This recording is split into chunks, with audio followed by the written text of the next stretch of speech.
Bu o'yinimizni 6 oydan o'ynash mumkin. Mana shundan avvalgi keladi nima o'yinlar qilish mumkin? Birinchi navbatda ko'ruv idrokiga tayangan holatda ranglarni ajratib chiqamiz.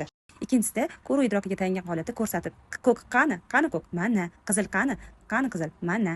Shu qatorda bolaning nutqini tushunyaptimi yo'qmi diagnostika qilib olish mumkin. Ya'ni keyingi safar ranglarni emas, hayvonlarni so'raymiz. Yana bolalarni nutq chiqarishda tort, puh yoki yop, op.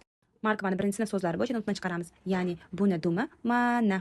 Buni dumi mana. Sodda so'zlar yordamida ha yo'q o'yinini o'ynaymiz. Buni dumi bumi? Yo'q. Buni dumi bumi? Yo'q. Buni dumi bumi? Ha. Ham qo'l praksisini rivojlantiramiz, ham nutqni chiqaramiz. Bo'ra so'zi orqali hayvonchalarning oyog'ini to'g'rilashni so'raymiz. Bo'ra. Ritmik qatorni teramiz. Lama, krokodil. Lama, krokodil. Qiyinroq qilib lama, krokodil, begemot. Lama, keyingisi nima? Krokodil, keyinchi begemot. Ikkita bir xil hayvonlarni olib, birinchini ushlatib ko'ramiz, ikkinchisini esa qopchadan topib berishni so'raymiz. Bunda bola ushlab ko'rib, taksi idrokiga tayangan holatda qopchaning ichidan xuddi shunaqa hayvonchani topib berishi kerak.